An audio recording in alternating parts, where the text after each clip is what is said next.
Olá, sejam bem-vindas, sejam bem-vindos. Hoje a gente vai ter uma conversa sobre culinária.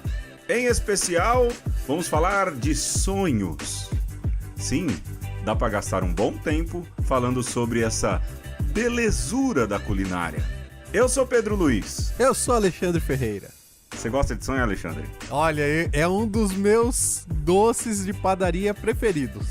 Rapaz, olha, tudo isso e muito mais. Eu acho que também lá pelo meio a gente poderia falar sobre pastel de Belém, sobre a americanização, hein, Alexandre? Olha, sim, a americanização do sonho, não é? É, os caras chamam de donut aquilo que é o sonho. O sonho, que na verdade tem sua origem em outro lugar. Olha, toda a ciência em volta dessa maravilha culinária. Eu quero pra mim, Alexandre, que o homem foi criado para chegar nesse ápice, criar o sonho, hein? É, o sonho continua movendo aí, depois da invenção da roda e depois da invenção do fogo, a criatividade humana. Exato. E como diz aquela piada mega sem graça, o sonho não acabou. Não é aquela... Não é que liga John Lennon, nesse momento você ouve aí um trecho de John Lennon, o sonho não acabou. É triste quando você vai na padoca lá pras 8, 9 da noite e os sonhos já acabaram, ou se não é aquele sonho de manhã, que também... Sonho de manhã, Alexandre, é melhor do que o sonho já que passou por toda a aventura de um dia, não? Depende, se for um sonho amanhecido, um sonho requentado, aí é pior. Eu prefiro... Requentado? Eu prefiro o sonho fresquinho. Ah, sim, melhor. Olha, coisas amanhecidas é pizza, hein? Pizza, esfirra do outro dia, sonho sim. Não. Sonho não. Tá certo. Tudo sobre sonhos e muita atenção ao que vai ser falado nesse programa. A gente ouve neste Uma Conversa, nessa edição que tomara que dê certo. Alexandre, eu lhe desafio hoje a entrar no site www.akinator.com.br.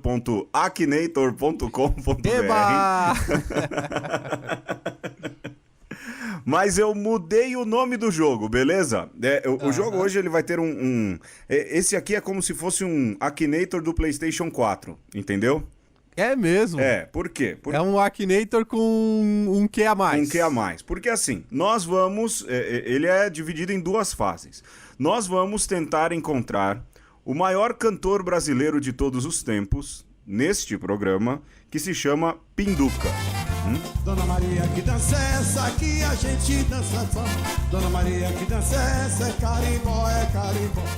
Pinduca, que eu já toquei algumas vezes, que volta e meia eu acabo fazendo a homenagem, que é lá de Belém do Pará, e é um baita... E assim, do ponto de vista cultural, esse homem é de fato um patrimônio vivo. Certo. E o jogo, na verdade, pra você vai ter uma outra intenção, correto? Que vai ser certo. Fugindo de Amado Batista. Tá certo. Então justo. A minha tentativa e a sua é de encontrar o Pinduca, mas a sua também vai ser de tentar fugir de encontrar o seu ídolo mor também, Amado Batista, pode ser? Tá bom, eu acho justo. Rapaz, Akinator multinível. Quem diria que alcançaríamos este nível de refinamento, hein? Será que o Akinator imaginaria que seria tão levado a sério? Um capricho desse, hein? Pois bem, vamos lá, Alexandre. Eu já abri aqui. O seu personagem te conhece? É a minha primeira pergunta. Lembrando que a gente... Agora não é mais Akinator em 10 cliques, pode ser Akinator em 15, não é? Akinator até onde der. Eu quase passo mal com a água aqui que eu tô bebendo. Akinator até onde der, ou achando Pinduca, ou fugindo do Amado Batista. Boa. Tá bom. O seu personagem te conhece? E aí? Não. Eu queria tanto que ele me conhecesse, mas é um homem muito distante de mim. Não, o meu não me conhece. Qual é a tua pergunta 1? A minha primeira é: o seu personagem usa as roupas femininas? Não. Não. Ele usa umas roupas doidona. Põe aí Pinduca que você se baseia, né? É verdade. Vamos lá. Qual é a sua 2, Alexandre? O seu personagem é um youtuber? Não. Não. Devia ter um programa. Seria legal. O seu personagem existe na vida real? Sim, Pinduca. É a realidade minha 3. Tangente. É a mesma. O seu personagem é real? Isso. Pois é. A minha 3 é... O seu personagem é uma menina? Não. Ixi. Ei. Posso ir pra 4? Vai pra 4. Tá perguntando aqui se é youtuber. Não é. Olha aí. Pra ser hora- real, hoje tem que ser youtuber, né? Youtuber. É verdade. A Pra gente ter devia criar, relevância. Alexandre. Vamos fazer programas no YouTube agora. Qual a tua 5, Alexandre? A minha 4 ainda. O seu personagem é brasileiro? Sim. E aí eu emendo a minha Brasileiríssimo. 5ª. O seu personagem é famoso? Ih, rapaz, e agora? Ele é famoso. Imagina, Pinduca. Sim, então é famoso. Sim. E é de fato. Não é pra essa galera que só ouve a mesma coisa, mas pra quem conhece um pouquinho de música brasileira mais sai- assim, lá pro norte, Quem sabe sai a do importância do mainstream- Pinduca. Olha, o Pinduca é um dos inventores da lambada, imagina. E aí todo mundo se esquece disso. A minha 5ª é: o seu personagem é brasileiro? Sim, ele é. E a minha 6ª, posso ir pra 6ª já, Alexandre? Vai pra 6ª. O seu personagem... Bom, O seu peixonauta. o peixonauta... O seu peixo... Não, o seu peixonauta, Alexandre. É funk... O seu personagem é funkeiro? Não é. Não é funkeiro. Qual é a sua 6? Olha lá. O seu personagem vive da música? Sim. Ih, pode ser que em 10 cliques você chegue no Amado Batista, hein, Alexandre? Você andou limpando os cookies e os históricos de navegação, não? Limpei antes de começar o jogo. Ai, a minha 7, Alexandre. Qual que você tá? Eu nem sei mais. Tô na 7ª A minha também. 7, o seu personagem trabalhas em novela. Trabalhas em novela. Trabalhas ou não trabalhas? Trabalhais ou não trabalhais? Seu personagem trabalha com novelas? Não. Qual tua 7? A minha 7, o seu personagem é funkeiro? Não. Agora tá na triagem, né? Tá delimitando o Tá campo. certo. É assim que faz na academia, tem que delimitar o tema. A minha 8ª. Esse personagem tem mais de 35 anos? É também Sim. a minha 8ª, hein? Será que em um momento as coisas vão dividir? A minha 9, Alexandre, pergunta se o meu personagem é um apresentador de programa de TV. Não. Vixe. Não que eu saiba. A minha 9. O seu personagem é cantor de sertanejo? Não. Já pode ir pra sua 10ª. A minha 10ª, o seu personagem é careca? Procura aí, mas eu acho que não, hein, Alexandre? Não. Coloca não sei. Eu vou abrir aqui o Google. Enquanto você pesquisa vou abrir o aí, Google. eu vou na minha 10. O seu personagem é um político? Não. Mas se todo mundo ouvisse Pinduca, eu tenho certeza que a paz mundial seria conquistada e esse homem, sim, receberia o Prêmio Nobel da Paz por merecimento, né? Não que nenhum outro moço que disse aí que esses dias que Stalin recebeu 2 vezes o Prêmio Nobel da Paz, hein? Stalin, como que é? E aquela que o Simão Bolívar era baseado Lia no Marx. Ah, meu Deus! Que fase, meu irmão, que fase. Olha, eu estou olhando aqui para as fotos do Pinduca com um chapelão Sei. bem transado e ele não é careca. Não é careca.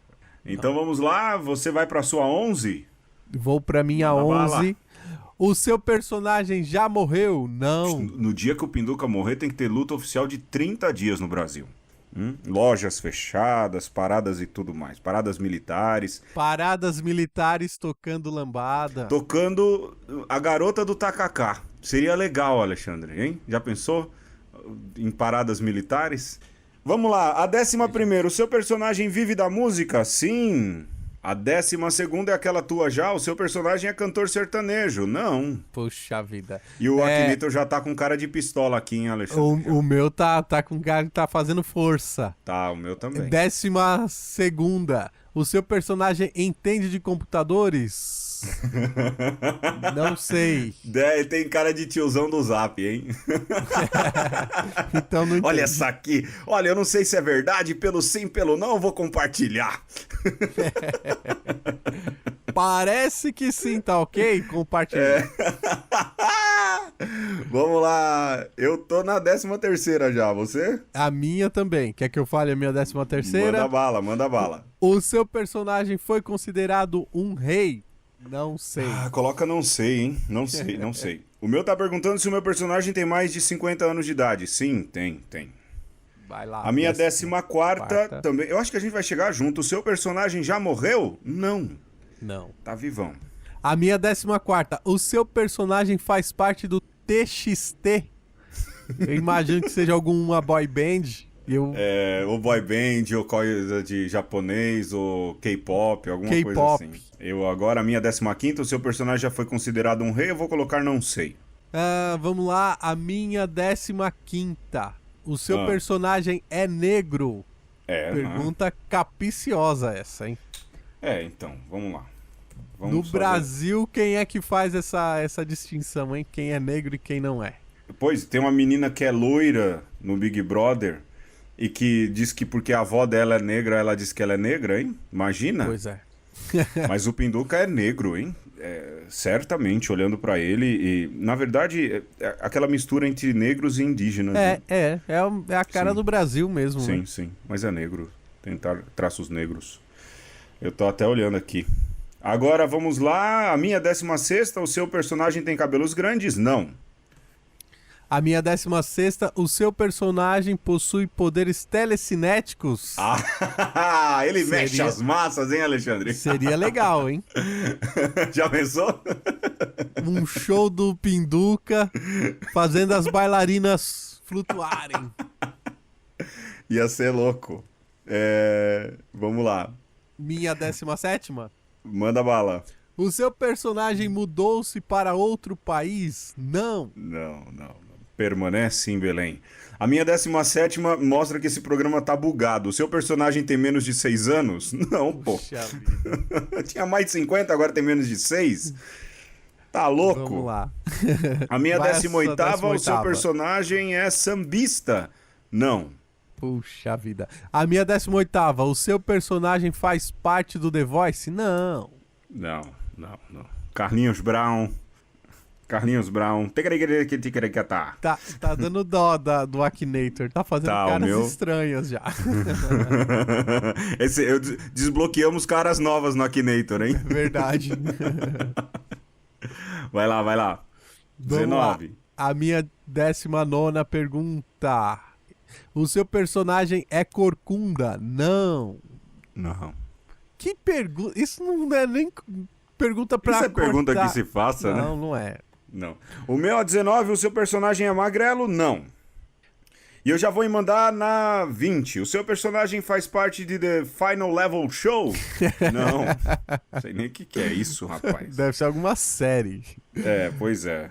Algum Ixi. sci-fi. Mano, o meu Akinator, pelo que eu vi, vai na sua, mas pelo que eu vi, a minha, ele já tomou alguma coisa entorpecente aqui. Né? Já. A minha 20. O seu personagem é sambista? Não. Aí. E a tua 21? Minha 21. A sua personagem é uma mensageira? Não. A minha já tá na droga já, hein? Eu já falei que não é mulher. Já tá bem louco. 22, a minha, o seu personagem canta músicas românticas. Eu não. Olha aí. Pode ser, né? Pode ser. Vamos lá. Eu vou corrigir. Certo. Eu vou colocar não sei. Certo. A Vai lá. minha 22ª. O seu personagem é ativista de direitos humanos? Provavelmente não. Ia ser legal, hein? Já pensou? Pinduca. Letras com duplo sentido? Nossa, sentidos políticos. Pois é, linguagem cifrada e tudo mais, hein? Vai lá, vai pra 23ª. O seu personagem é filho de uma pessoa muito rica? Não. Não. A minha 23, o seu personagem faz parte do The Voice? Não. Olha, vamos acelerar, hein, Alexandre? Tá devagar esse aqui, Neitor. Vamos lá. A minha 24ª é divertidíssima. O seu personagem fuma maconha? Não. Eita, nós. Calma, Akinator. Você tá achando que você tá falando com quem, rapaz? Respeita o Pinduca. 24. O seu personagem é famoso por sua dança? Eu vou colocar que sim. Embora ele sim. não dance, eu vou pôr que sim. Vai a sua 25ª. 25ª, o seu personagem é Rosa. Abraço da Maris. Não. Olha, o meu Akinator aqui já tá lisérgico também, ó. Já tá em outro plano. O seu personagem é um cantor evangélico? Não. Pergunta da maconha, depois pergunta... Ele tá loucão tentando qualquer coisa. Qualquer coisa. E Alexandre, adivinha quem apareceu aqui pra mim primeiro? Beto Barbosa, Alexandre. Olha aí, ó. Você tá ouvindo muito Beto Barbosa. Ó, apareceu um aqui pra mim também. E você, apareceu quem? Olha, o meu ele bateu na trave, hein? Apareceu o Bituca, o Milton Nascimento. Você foi embora. Olha, eu acho que eu ganhei dessa vez, hein? Olha, eu acho, por aproximação. Eu vou ver quantas perguntas mais. Vamos lá, 26. Vamos lá, continuar. O seu personagem já apareceu em alguma novela? Não. Eu vou continuando aqui. O seu personagem é do Nordeste do Brasil? Não, ele é do Norte do Brasil. 28. O seu personagem faz parte de The Hires? Não. Cara, que loucura. 29. O seu personagem tem cabelos loiros? Não. O seu personagem tem 14 anos na 30? Não. Cara, vamos vencer o Akinator. O seu personagem gosta de homens? Não sei. 32. O seu personagem é pai de um youtuber? Creio que não. 32. O seu personagem é famoso pelo jeito de dançar? Eu vou pôr não sei. O seu personagem já teve problemas com a polícia? Caramba, respeita a Pinduca, rapaz. Não. 35. O seu personagem usa boné preto? Não. 36. O seu personagem faz parte de Todo Mundo Odeia Chris? Não. Vamos vencer aqui, Akinator. Geralmente o seu personagem usa um chapéu? Sim. Quase que eu erro o clique aqui e sai da página, rapaz. Eita, nós. O seu personagem faz parte do TXT? Não. 38, 39. O seu personagem é do Pará? 39, sim. Talvez agora seja Pinduca. Deu certo, Alexandre. Aí. Em menos de 40. Pra você cantar. Eu quero ver, ô menina, eu quero ver. Eu quero ver você agora embora. Eu quero ver, ô menina, eu quero ver. O carimbó Agora você cantar. É macaco, caco, macaco, macaco, macaco, uau, macaco. Caramba, que Eu já tô na 43ª E nada? e nada ainda. Olha, Pinduca foi jogado 2.992 vezes, hein? A última pessoa que jogou, acho que foi a gente mesmo. Eu tô na 45ª, ele tá perguntando se o meu personagem aparece no Discovery Kids. Peixonauta. Né? Vamos pro tema, Alexandre. Vamos pro tema. pro tema.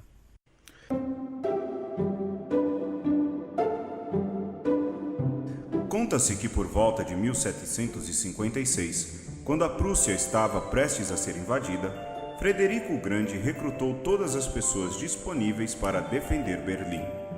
Um jovem ajudante de padeiro foi selecionado para ajudar na artilharia, trabalhando com as balas dos canhões.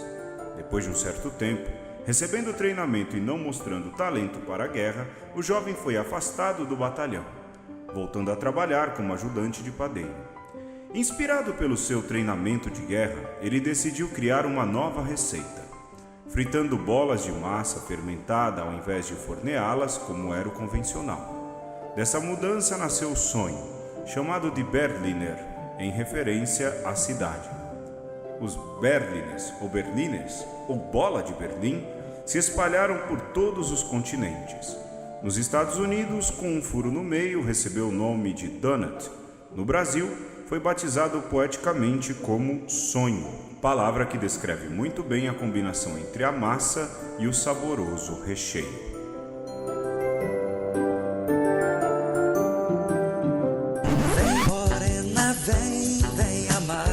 Enquanto eu li o texto, Alexandre Ferreira continuava jogando. Adivinha? 52 cliques depois. Quantos? 52 cliques depois. Só você quero beijar. Não consegui fugir. Viva, Amado Batista, o padroeiro mor desse programa.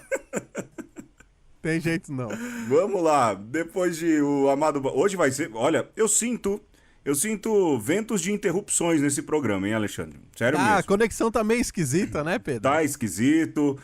Você vê, Amado Batista acabou de interromper aí a leitura séria da história do sonho. Tá perigoso, Alexandre, tá perigoso, hein? Vamos ficar esperto. Bom, a gente ouviu aqui um pouco postado no site de uma padaria, hein, Alexandre? Nada mais justo. Olha, além do café da manhã, padarias são culturas, hein? Eu não vou falar o nome da padaria porque não tá patrocinando a gente, né? E aí a gente, então, vai começar falando desta melhor, mais saborosa iguaria de todos os tempos. O sonho de padaria. Pra começar, quando você tava em Roma, você comeu... Tem sonho lá? Eu não lembro. Tem esses Berliners lá.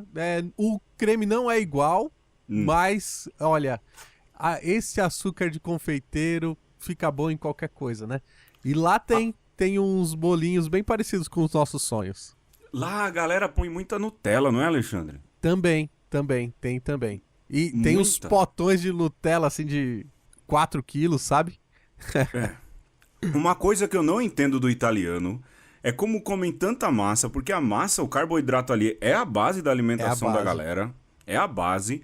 Como tem tudo que é doce tem Nutella, os caras entucham Nutella, que é açúcar puro, e a galera toda saudável, né? Sim. Toda assim, bem retilínea, não é? E você assim, sabe que... Um aspecto... Não é um fato de ser gordo ou magro, mas assim, com um aspecto muito saudável, não é? E você sabe que não no é como o norte-americano. No café da manhã, eles comem doce, né? No de jejum.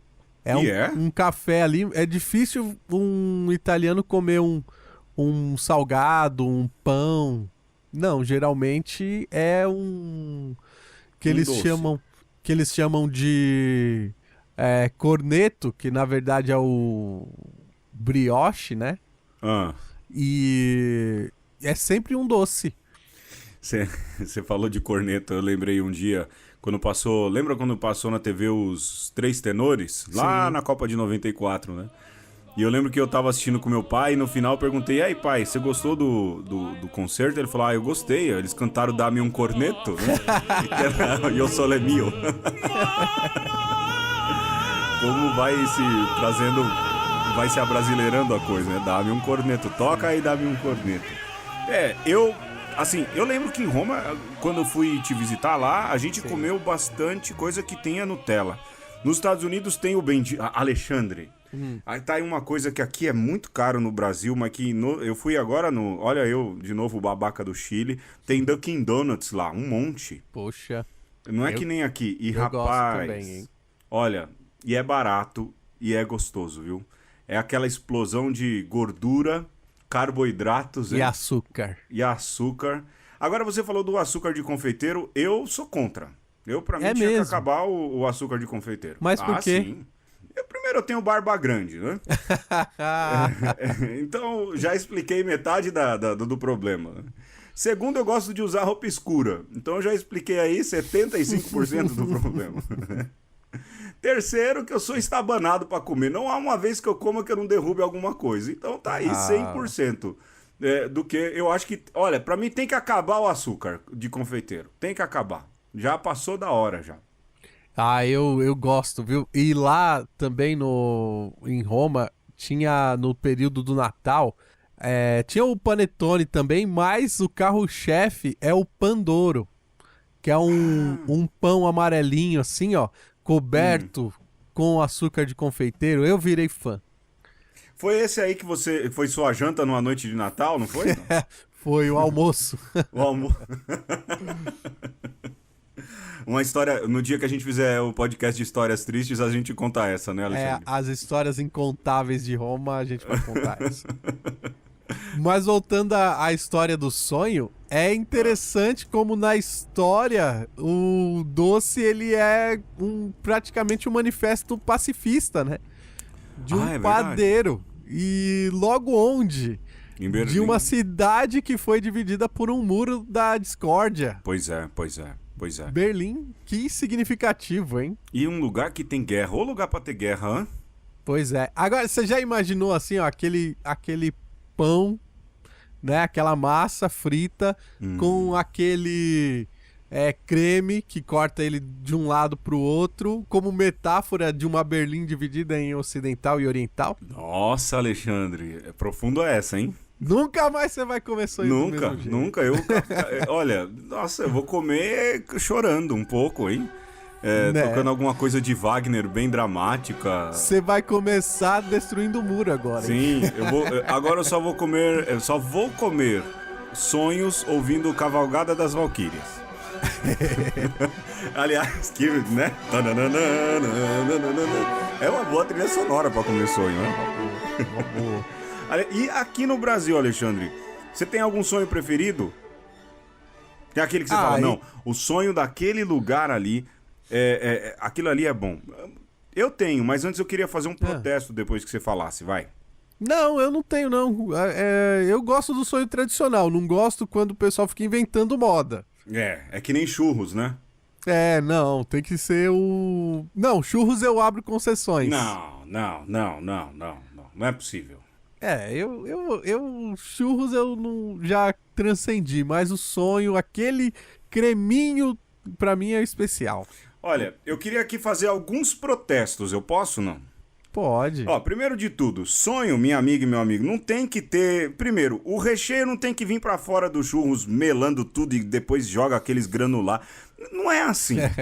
Isso o cara faz isso, gasta 30 centavos a mais e vende o churros por 5 conto a mais caro. Já reparou isso aí, já não? É verdade. Churros bom é aquele bem tostadinho por fora, ainda com aquela massa mal passada por dentro, pra dar uma azia, sabe? Aquela azia gostosa, né? Não é?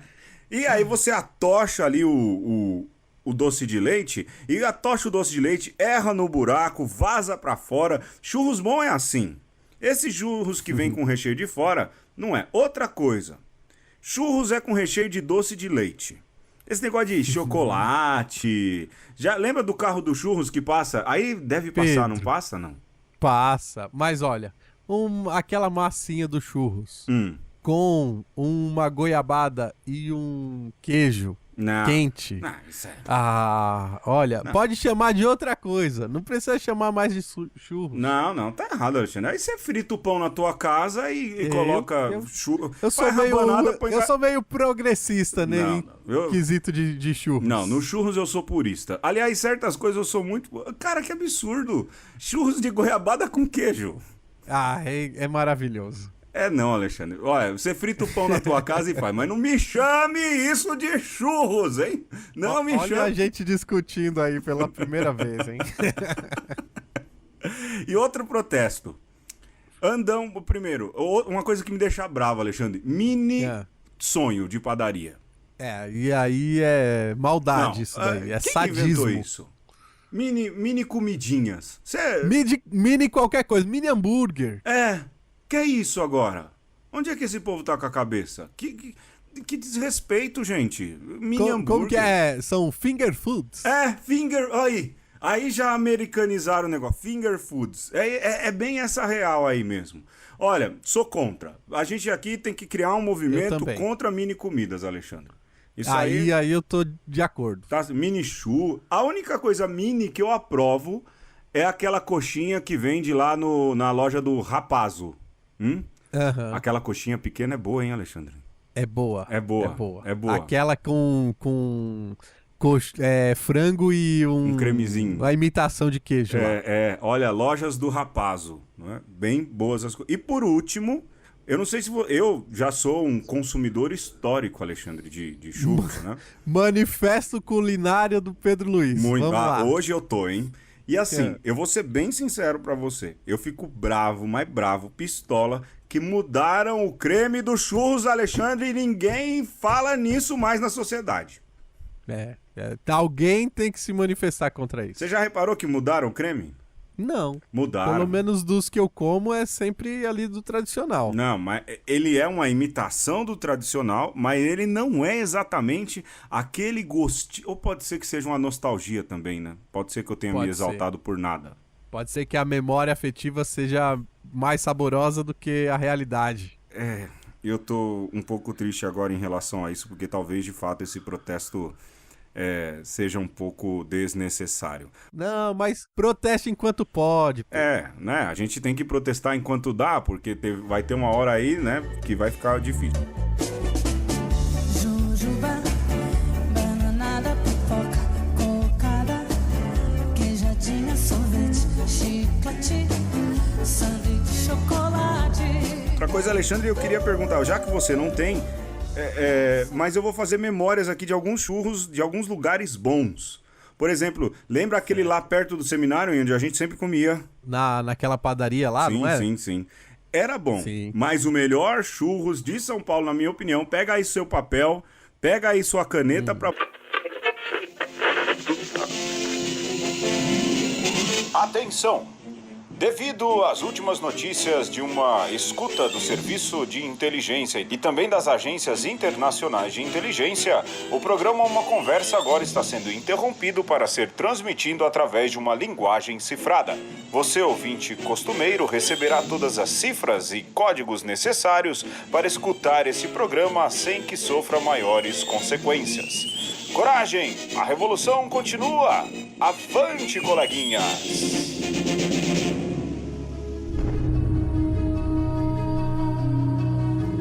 Nenhum homem é uma mônada fechada em si mesmo. As nossas vidas estão em profunda comunhão entre si através de numerosas interações. Estão conectadas uma com a outra. Ninguém vive só. Ninguém peca sozinho. Ninguém se salva sozinho. Continuamente entra na minha existência a vida dos outros, naquilo que penso, digo, faço e realizo. E vice-versa. A minha vida entra na dos outros, tanto para o mal quanto para o bem. Nunca é tarde demais para tocar o coração do outro, nem é jamais inútil. Assim se esclarece melhor um elemento importante do conceito cristão de esperança. A nossa esperança é sempre essencialmente também esperança para os outros.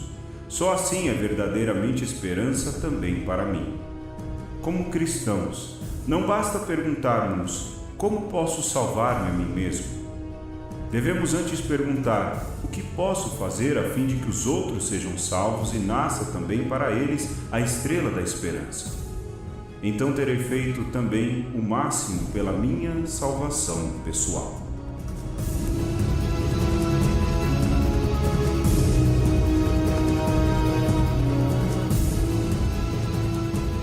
Nessa linguagem cifrada desse programa secreto de Uma Conversa, a gente acabou de ouvir uma coisa que, se eu ouvisse no Milagre o Santo Alexandre, sabe quem eu falaria que teria escrito isso? Quem? Francisco. Sim. E quem escreveu? Bento XVI, na sua encíclica Spes Salve. Rapaz!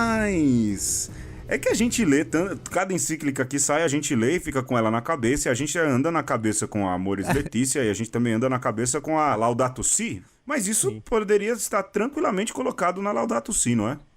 Sim, e é uma encíclica do Bento XVI que ela é extremamente espiritual. Eu lembro Sim. que foi uma das que eu primeiro li em formato digital. Tava ali fazendo a transição, né, do papel pra tela. E esse trecho, Pedro, tá dentro ali de um discurso escatológico, né? Ele Sim. tá falando da questão da salvação, né, dos que ficam e dos que vão, e como a oração dos que estão aqui na Terra servem para os que estão do outro lado da vida, né? Mas quando você olha, ela tem implicações também para o concreto da vida, né? Assim, nenhuma vida está ali sem ser tocada pela Sem outra. dúvidas. E olha, Alexandre, isso vem como um bálsamo. Eu vou fazer aqui uma partilha de coração.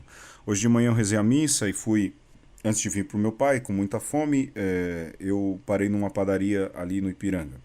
E aí um casal com um filho, a criança pequenininha, sabe? E isso martelou minha cabeça. E lá pelas tantas, ela falou muito alto com o marido. Ela falou assim, olha aí, ó, as vítimas da sociedade. Olha aí, ó, tem que acabar mesmo, com um tiro na cabecinha. Tem mais é que morrer mesmo. e Cê tá reproduzindo o brincando. discurso do governador do Rio de Janeiro, reproduzindo esse discurso de violência, se referindo ali, se eu não me engano, àquela chacina que houve no Rio de Janeiro, de 13 são envolvidos com crime, mas o Estado não é para matar, gente. Isso não é um absurdo pensar assim. Que tristeza, hein? E eu fiquei olhando a criancinha depois, né? Não muito, porque senão vão falar, olha lá, o doente tá olhando pra criancinha, né? E eu falei assim, pra Deus, sério mesmo, rezei, eu falei, olha, Deus ajude que essa criança não herde esse tipo de pensamento, hein? Mais do que isso, que essa criança ajude a transformar um pouco o mundo, porque é triste ouvir uma conversa dessa no café da manhã diante de uma criança. É triste saber que tem pais que pensam assim, sem pensar na consequência de como a nossa vida está entremeada, não é, Alexandre? Que falta de esperança, que tristeza.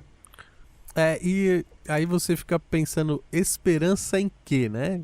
O que sonham as pessoas que sonham com uma redenção ou um futuro melhor só para si. Sim. É uma coisa muito limitada. Muito, né? muito. Eu fiquei com a dor no coração. Depois eu pensei naquela máxima que geralmente os filhos se tornam um pouco o contrário dos pais, na maioria das vezes, né? Falei, essa criança vai virar político ativista aí, vai na Paulista protestar contra a Deus passagem. queira. E essa mãe e esse pai vão falar, o que eu fiz nesse mundo pra ter um filho desse jeito? Uma filha, nem sei se era uma menina ou se era um menino, era uma criança muito pequena pra fazer esse tipo de identificação. Mas, de fato, mesmo falando da esperança para o futuro, é bonito pensar o quanto nossa vida está mesmo entremeada, não é? E esse cuidado, essa é uma beleza da igreja, esse cuidado não de um coletivismo, mas de uma vida preocupada com o outro, preocupada com o meio ambiente, preocupada com o lugar em que estamos. Tudo isso faz parte deste jeito católico de se enxergar o mundo. É aquilo que a gente chama também de doutrina social da igreja. Né? E como que o cristianismo, ele requer isso. Né?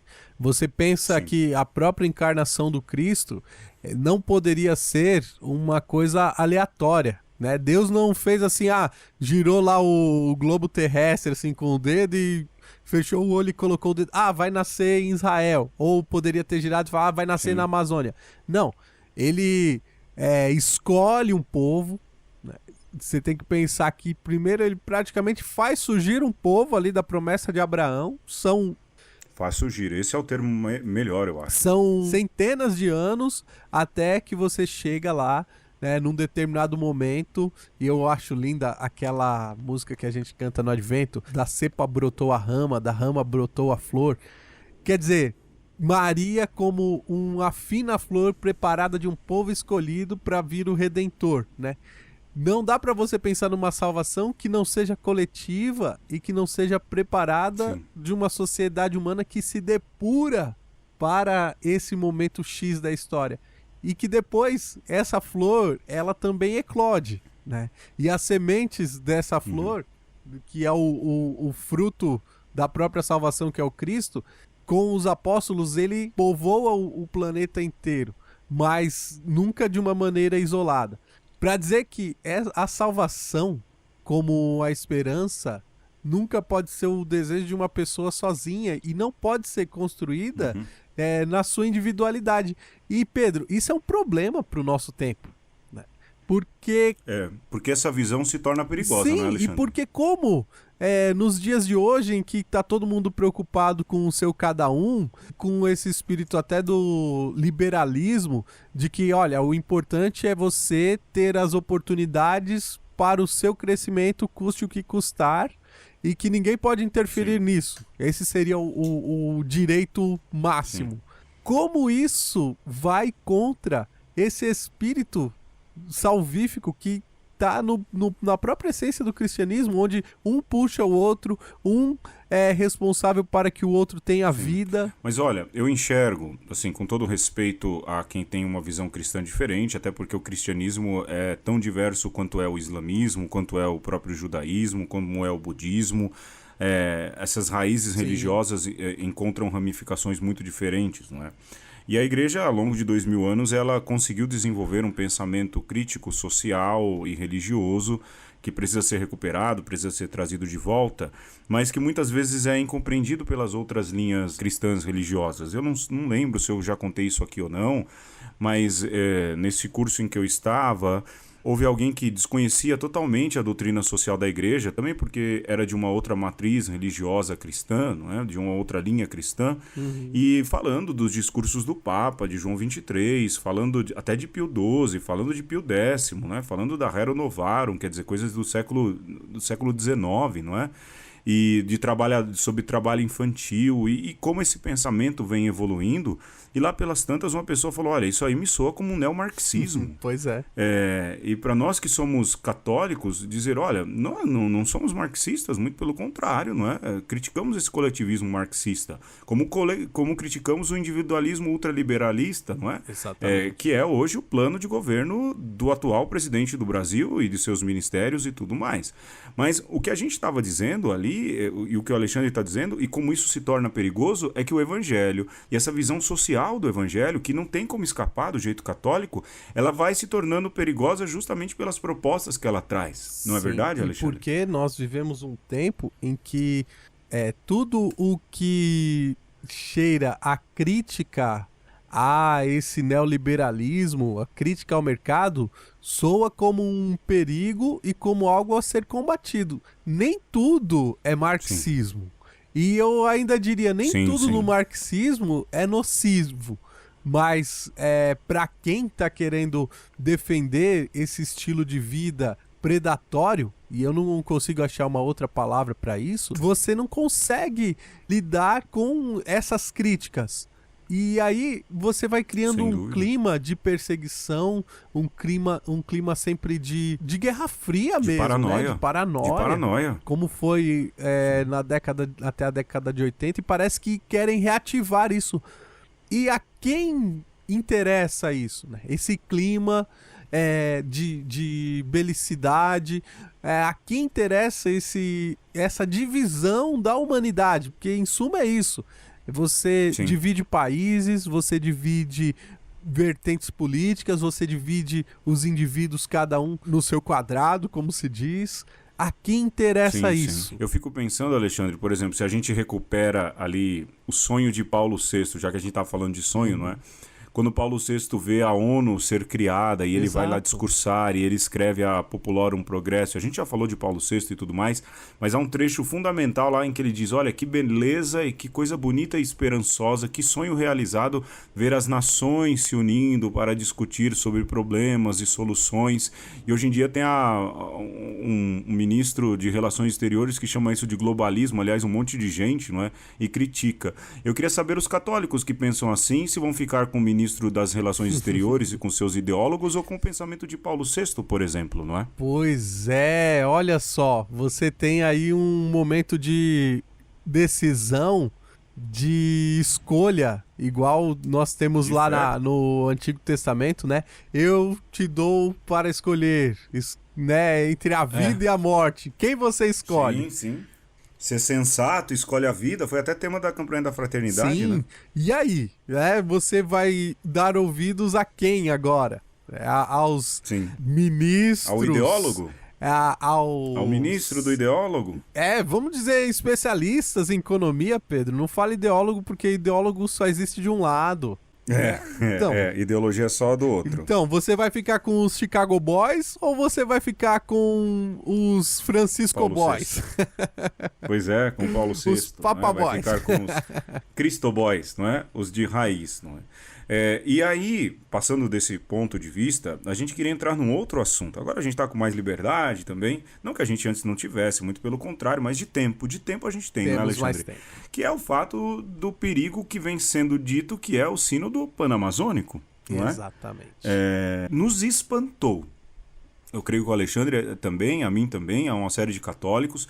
Depois eu confesso que eu ri bastante, porque o humor também é uma boa ferramenta para esses tempos, não é?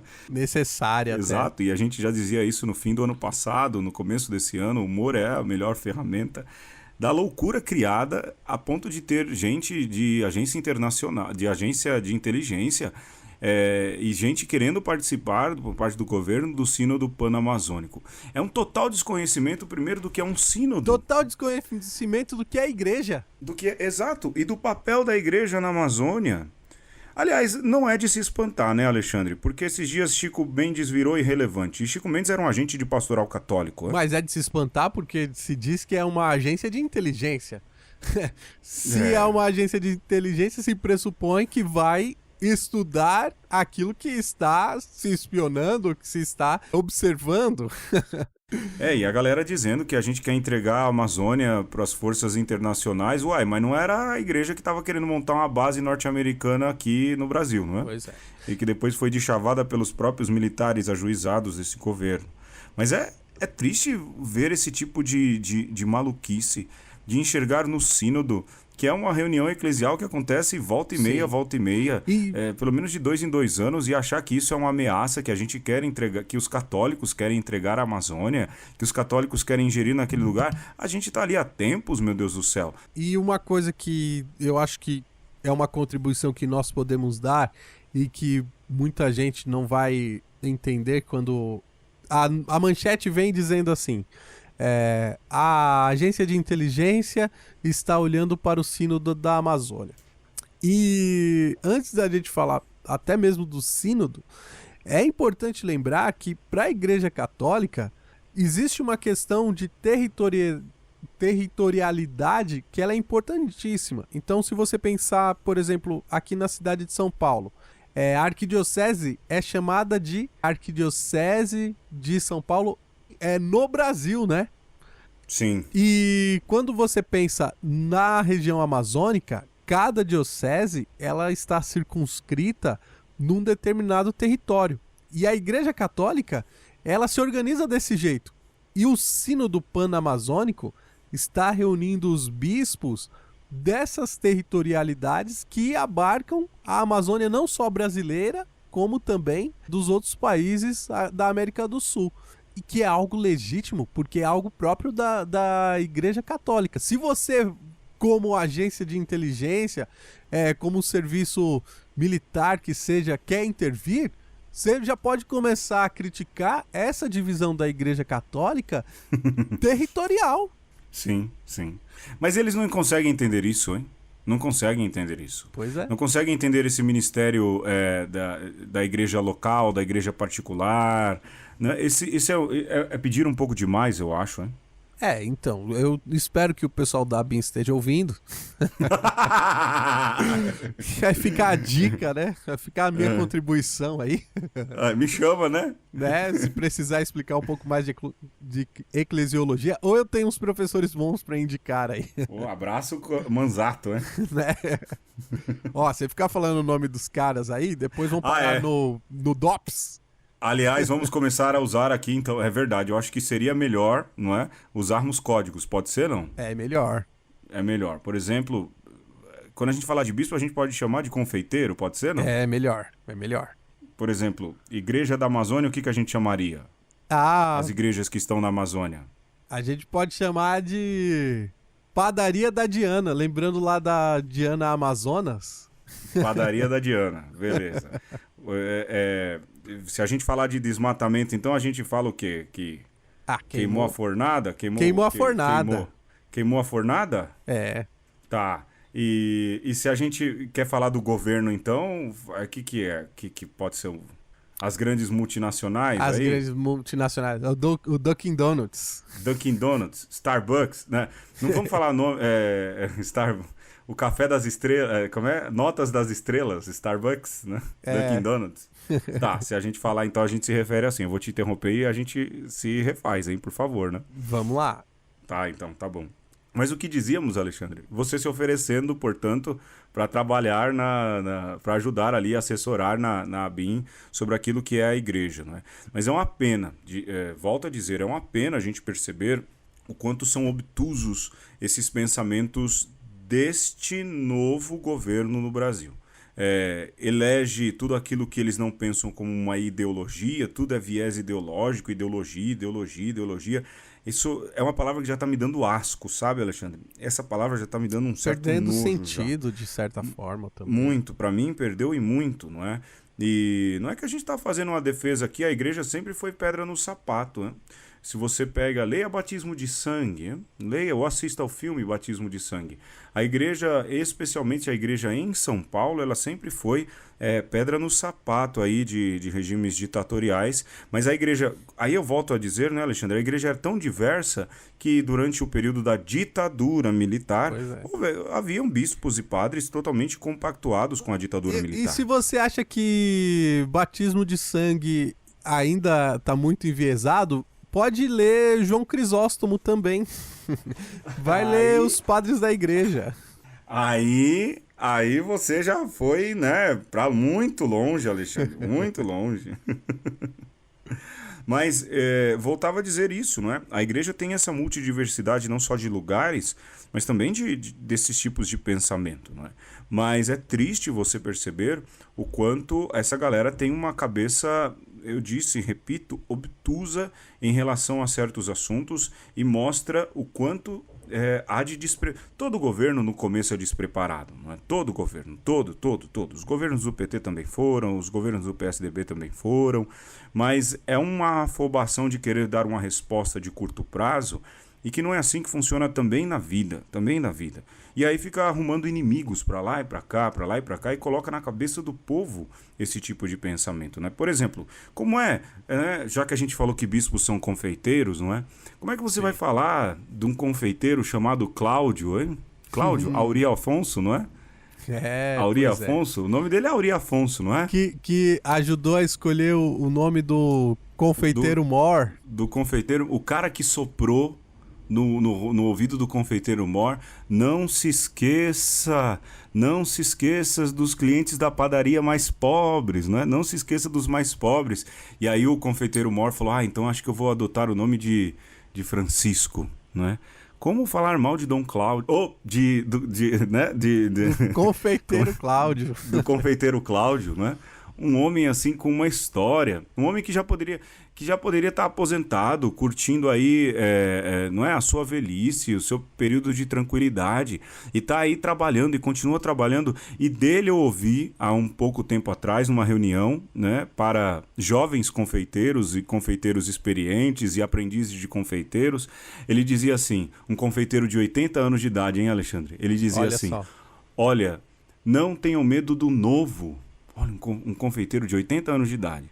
E disse: e quem mais tem medo do novo são os mais jovens. Isso me deixa espantado. É bom colocar também, lembrando dessa trajetória do confeiteiro Cláudio, que ele ficou responsável, no tempo do confeiteiro Mor Bento, de cuidar da formação... Dos ajudantes da padaria, né? Dos ajudantes da padaria toda, né?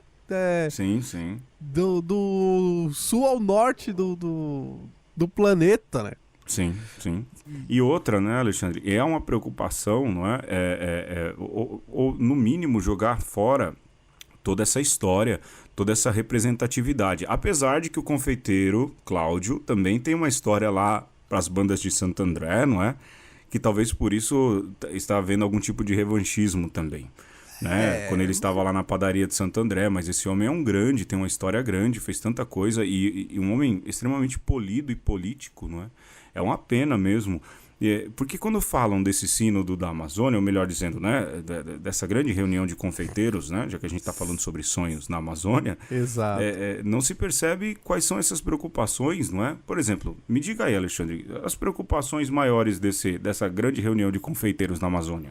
Eu diria que o principal objetivo dessa reunião dos confeiteiros é como eles vão levar sonho para todo mundo que mora perto das padarias da Amazônia. O grande anseio é fazer com que todos aqueles que se dizem cristãos, sim, ou se identificam como cristãos, vão conhecer verdadeiramente o Evangelho. E como o Evangelho pode dialogar com as culturas que não são cristãs, né, mais propriamente a cultura ou as culturas indígenas e até mesmo as quilombolas, como que a igreja continua sendo igreja nessa realidade onde faltam confeiteiros, sim. Onde muitas vezes essas comunidades vão ter pão consagrado uma vez no ano, Sim, sim, porque são muitas as comunidades e poucos os operários. sim. Essa é a primeira preocupação. Sim, e lembrar, né, Alexandre, acho que só reforçar algo que você já dizia, a igreja não vai para impor o evangelho àqueles a ferro e fogo, né?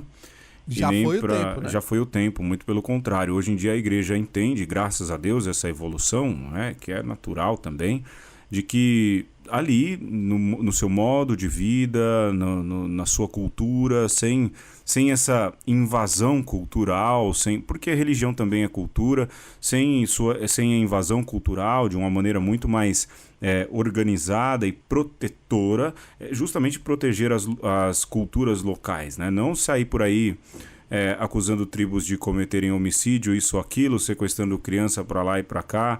Muito pelo contrário, pelo menos o pensamento cristão católico nessa seara, ele vai muito mais no sentido de se proteger a cultura, né? De se preocupar com os católicos que ali estão. Imagine que tem ajudante de confeiteiro ali, Alexandre, que passa 30 dias andando de barco para fazer pão nos outros lugares. E como é que ficam essas comunidades, não é? Como é que ficam essas comunidades? É bem complicado. Então, a preocupação da igreja parte por aí, até porque ela não está aí para vender, não é, a padaria para Starbucks, para o Dunkin' Donuts, nada disso, não é? Outros têm interesse, esses fazem lobby, a igreja não. Sim, e se de alguma forma nós temos aí uma preocupação de esse pessoal das inteligências aí, que seja, tem essa preocupação com soberania, e eu diria também o contrário. A recíproca também é verdadeira.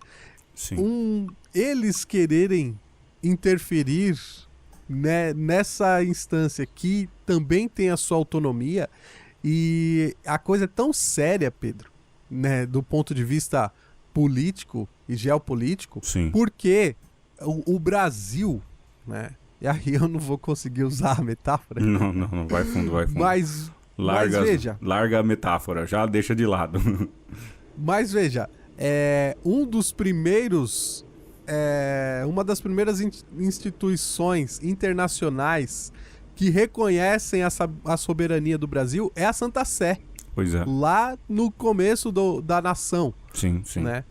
E aí, isso significa que, do ponto de vista da política internacional, a Santa Sé, ela tem um status. Ela é levada em consideração. Então, como que os bispos que estão ligados diretamente a este organismo internacional, reconhecido mundialmente, podem sejam cerceados, sejam observados, sejam até mesmo reprimidos por um organismo que tem um acordo e tem um status diplomático com a Santa Sé. Isso é seríssimo. Sim. Aliás, a gente deveria um dia fazer um programa sobre o Acordo Brasil-Santa Sé, não é? Que foi firmado quando Bento XVI esteve aqui. Foi firmado pelo Bento XVI e, à época, o presidente era o Luiz Inácio Lula da Silva. Isso é importante dizer. E esse acordo, ele vale até hoje, é um acordo diplomático, e ele tem uma série de questões que falam da gerência da igreja sobre os seus padres e bispos, não sobre os fiéis, não é? Os fiéis leigos, mas fala também sobre o modo de agir da igreja. Mas não é nenhuma loucura, não é nenhum acordo fora do comum, não é nada que interfira na soberania nacional. E aliás, Alexandre, eu li, mas aí vão dizer que tudo isso é fake news, né, Alexandre? Vão dizer que tudo isso aí é mentira, que a imprensa está mentindo e tudo mais, porque a imprensa só era boa antes, né? Quando falava mal daqueles que lhes eram contrários. Agora que a imprensa continua fazendo o seu papel, a imprensa é fake news. Mas chegaram a fazer uma certa pressão lá no Salvi, aquele maluco lá da Itália, chegaram a fazer pressão nesse ministro do interior para que eles fizessem uma pressão na igreja falando sobre o sínodo. Ora, a Itália não tem nada a ver com a igreja católica, não é? Já faz muito tempo. Faz muito tempo. Aliás, o próprio Estado da Itália, ele surge por causa disso. Sim, dessa separação. Uhum. Sim, por causa do Vaticano. Então, a gente veja, algo que é muito interno da igreja, muito interno de uma preocupação da igreja em relação aos seus católicos ali. Também aquilo que Bento XVI falava, e a gente falou no início dessa interrupção do programa, sobre a questão da esperança, dessa vida entrelaçada, junto com a última encíclica do Papa também, que é extremamente ecológica, mas que faz parte do corpo da doutrina social da igreja, perceber ali uma preocupação da igreja com aquilo que é extremamente importante para nós, a preservação da Amazônia, a preservação dos povos amazônicos, as comunidades ribeirinhas, as comunidades indígenas, os quilombolas, que hoje são tão atacados. As pessoas não sabem nem o que é um quilombola, não é, Alexandre? Não sabem a história que tem por trás. Sim, não sabe. Porque quer um pouco apagar também a vergonha da própria escravidão, dizer que a gente não fez isso. É porque também hoje é dia de pistolagem, quando o candidato a presidente, o presidente eleito hoje presidente do Brasil, que continua em campanha, curiosamente, falava que um morador de quilombola pesava como um animal, né? Pesava em arrobas e tudo mais. E aí a galera pega aquilo ali, não sabe do que se trata e acaba embarcando nessas coisas. O sínodo vem para discutir todas essas realidades. Há pessoas morrendo na Amazônia pela luta da preservação da Amazônia. A Dorothy Stang, que é uma freira católica, se você é católico, não tem como não pensar nisso com carinho, ela foi assassinada segurando a Bíblia na mão, não é, Alexandre? E foi assassinada justamente por tentar proteger não só o meio em que ela estava, mas também os povos onde ela estava. O Chico Mendes, que há pouco tempo foi chamado de irrelevante pelo ministro do Meio Ambiente, agora a gente vai dar nome aos bois, não tem problema, qualquer coisa me prende, não tem problema.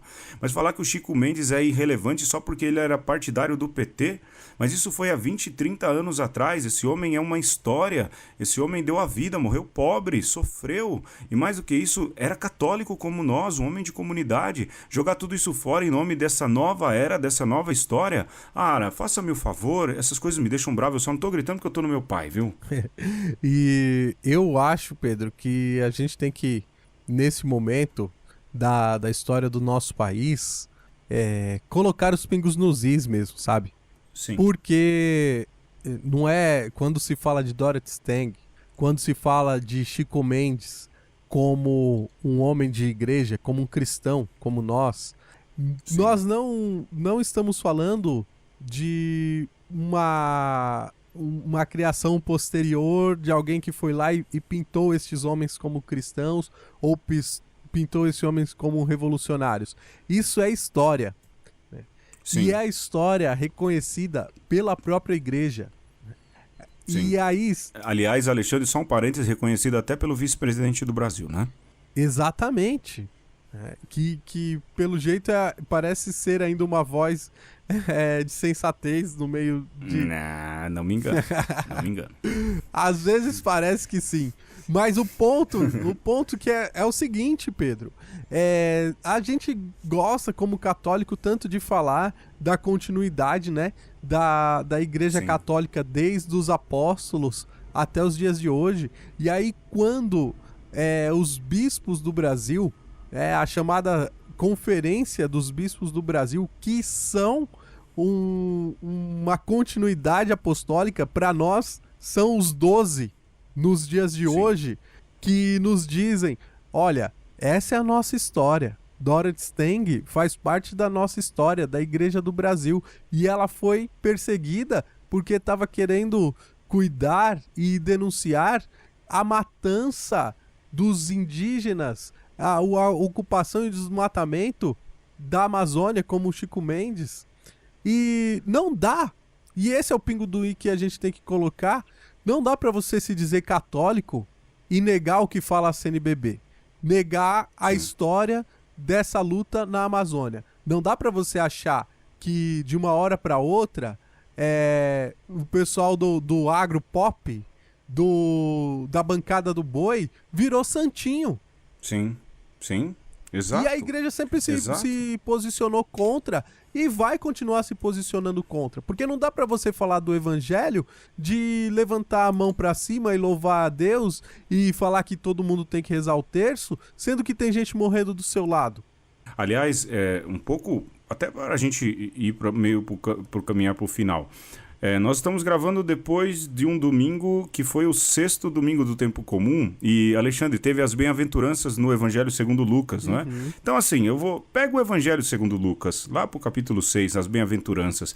Depois compara com o capítulo 5 do Evangelho de Mateus. Eu até falei isso, segundo Mateus, senão meu professor de Bíblia me mata, não é? O seu professor de Bíblia que mora com você. Pois é, que mora no quarto do lado, né? E é interessante, Alexandre, que o Evangelho segundo Lucas, ele é taxativo. Quando Jesus fala das bem-aventuranças... Mais direto do que o de Mateus. Não é? Bem-aventurados vós, os pobres. Bem-aventurados vós, os que choram. E quando ele fala os ais, que é um acréscimo lucano no Evangelho segundo Lucas, os ais também são a vós. Ai de vós que hoje ris, não é? Ai de vós que agora tendes fartura. Lógico, há toda uma hermenêutica... Ai de vós ricos. Ai de vós ricos, não é? A gente precisa fazer toda uma hermenêutica aí, mas o que diz o Evangelho? Ele é muito claro e a igreja não pode abrir mão desse mandato que é de Jesus Cristo. Não é invenção nossa, não é invenção da igreja, não é? E é aquilo que a gente já disse há muitos programas atrás, o que hoje se chama de marxismo, o que hoje se chama de socialismo e tudo mais, e a gente até embarca só para deixar os outros nervosos, mas eu de longe não sou marxista e nem socialista, mas também não sou capitalista, né? E nem... Eu acho que o Alexandre também, a gente entra mais na área do caos, na verdade. Mas assim, essas são pautas cristãs. A solidariedade, a identificação, a luta pelo mais fraco são pautas cristãs. E quando a gente coloca elas, por exemplo, como vem fazendo o Sínodo da Amazônia, são pautas que, na verdade, são brotadas e vêm da urgência do próprio Evangelho. E desse, nenhum cristão, e aqui falamos como católicos, nenhum desses a gente pode escapar. O que eu acho irônico é que, há algum tempo atrás, se falava que um certo deputado, o Jean Willis, queria alterar a Bíblia e para uma pretensa aceitação daquilo que seria uma cultura gay. Tá bom, né? Você vai pegar na Bíblia lá e vai ter uma crítica, sim, da homossexualidade. E tudo bem, você como cristão, a Bíblia te dá a base para fazer essa crítica mesmo a um estilo de vida que talvez não seja o seu. Porém, mais evidente na Bíblia, você vai encontrar muito mais referência à crítica aos ricos, a uma riqueza desmedida que gera injustiça. E tem gente que, por mais que não queira mudar a Bíblia, tá querendo calar a igreja que lê esses trechos da Bíblia. E Sim. Como é que fica a sua posição enquanto cristão? Você que talvez elegeu essas pessoas por causa disso, porque você achou que essas pessoas tinham uma defesa dos bons costumes, da cultura cristã em mente. Agora é a sua parte. Mais do que quem não votou nele, você deve se posicionar de maneira que possa falar, opa, tá bom, você defende um lado do cristianismo que estava sendo esquecido, mas e esse outro lado? Você está negligenciando? E vai ter sínodo da Amazônia, sim, e não vai ser na Amazônia, vai ser junto com Francisco, O confeiteiro Mor? no Vaticano, Sim. na padaria Mor. Sim. E pode ter inteligência, desinteligência, pode ter o Heleno. Heleno, Que assina não esse tem contrato, problema. Heleno. Vai ter crítica, sim, à política de desmatamento e à perseguição aos povos indígenas. Sim, a esse governo, ao anterior, ao que vinha antes, ao que vinha antes do antes e antes do antes. Aqui não tem essa conversa não é, meu irmão? É isso mesmo que o Alexandre disse, vai ter. Se reclamar, vai ter 2. Hein? E se continuar reclamando, vai ter 3. Vai ter da Panamazônica e vai ter do deserto de Saara. Exato. E depois da Groenlândia, quando tiver na Groenlândia, a gente vai fazer do quê? Do Polo Norte, Da Antártida. dos pinguins. E da Antártica. Não é? Da Antártica. Com Antártica. Ah, não. É ruim. Nem existe cerveja Antártica ainda. Não existe mais. E se reclamar...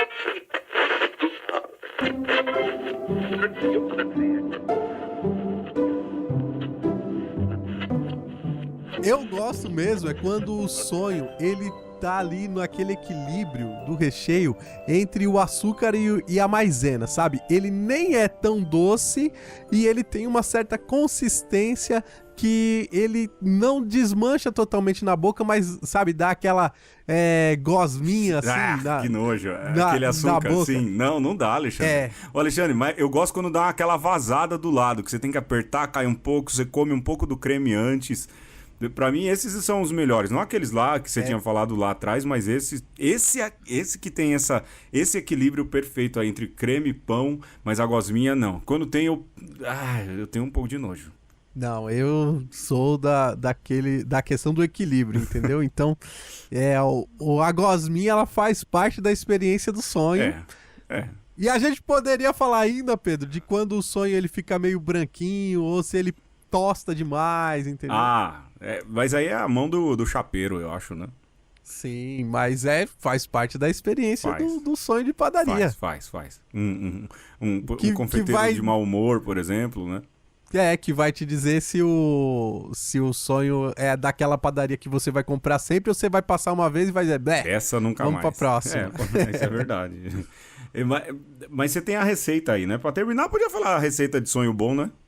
Sim, tem. Eu vou colocar no programa. No feed do programa, né? No feed do programa. No feed, não? Na descrição, qualquer coisa parecida. Na descrição, né? Exato. Pois bem. Olha, eu acho que a gente esgotou sobre sonho e culinária, hein? Eu acho que falamos bastante. Eu acho que pelo menos, não tenho mais pra falar. Não há mais pra falar. Fiz protestos. A gente até cantou músicas homenageando os sonhos, hein? Aquela... Olha, depois do 50 a gente perdeu a vergonha também pra tocar violão e cantar, né? E tudo isso, olha, já valeu, Alexandre. Acho que a gente esgotou o assunto já, não? E salva bem esse programa aí, hein, Pedro? Salva. Porque... Salva. Né? Não, tem que tomar... Vai que acontece alguma coisa aí. Tem que tomar muito cuidado, de fato. Olha, a gente termina aqui mais uma conversa dessa semana. Dessa vez, um programa especial culinária, sonhos de padaria. Uma delícia, eu aconselho você agora, se você está ouvindo de manhã, leva para comer de sobremesa, não é? Se você está ouvindo na hora do almoço, coma um sonho de sobremesa. Se você vai, depois do almoço, está ouvindo de tarde, passa na padoca, compra um e manda foto pra gente desse belo sonho de padaria, né? E eu daria um conselho pra você, depois disso tudo que o Pedro falou, compartilhe sonhos. Não há nada melhor do que você, para uma pessoa que nem está esperando, você chegar e levar um sonho. Olha aqui, lembrei de você, toma um sonho, adoçar a vida das pessoas, hein? Belíssimo, belíssimo. Olha, a gente tem uma coisa pra falar, não é? A gente precisa divulgar mais o podcast. A gente tá feliz com os resultados, mas a gente queria que fosse mais. Você reparou, esse programa tá maior e porque a gente queria fazer programas maiores de jeitos diferentes, foi por isso que a gente não está mais na Rádio 9 de Julho. E agora a gente precisa da sua divulgação. A rádio ajudou bastante a gente, tem bastante ouvinte novo vindo da rádio, mas a gente queria a sua ajuda. Apresente para 3 pessoas, não é? Mas olha, apresentar pela internet geralmente não funciona, não é, Alexandre? Pessoalmente é mais eficaz. Exato. Pega ali, olha, a nossa maior audiência é o programa dos Racionais. Dá pra acreditar? É uma das maiores audiências nossas, né? Mas tem programas ali pontuais que você acha que vai se encaixar. A gente é bem eclético, por incrível que pareça. E um outro programa culinário sobre as frigideiras do ar também tem bastante audiência. Tem. Sobre Copa do Mundo. Ou seja, você tem ali uma gama de mais de 50 programas. Ajude a apresentar, ajude a espalhar aí. É um jeito... A gente quer mostrar um jeito diferente. Eu queria agradecer a bastante gente que ultimamente veio falando, padre, eu ouço, viu? E pela minha somatória aqui, Alexandre, chegamos a 14 ouvintes, né? Isso já é também um avanço grande. Mas tá bom, eu chego por aqui. E você, Alexandre? Eu também. Dizem por aí que 2019 é o ano do podcast. Eu quero ver se isso vai ser verdade. Nos ajude mesmo a espalhar essa boa notícia, a outras pessoas a conhecerem essa mídia, porque você também vai ser o descoladão, entendeu? Você vai falar, você não escuta podcast? Como assim? Tá na hora! Usa esse smartphone pra outra coisa que não passar Zap. mensagem do Zap. Pois é. Lembrando, a gente tá no Spotify. Siga a gente lá no Spotify. Você pode ouvir a gente pelo YouTube sempre. Você pode escutar a gente também por um tocador de podcast. Pela terceira vez agora eu acabei. Beijo, abraço. Aperto de mão. Até mais.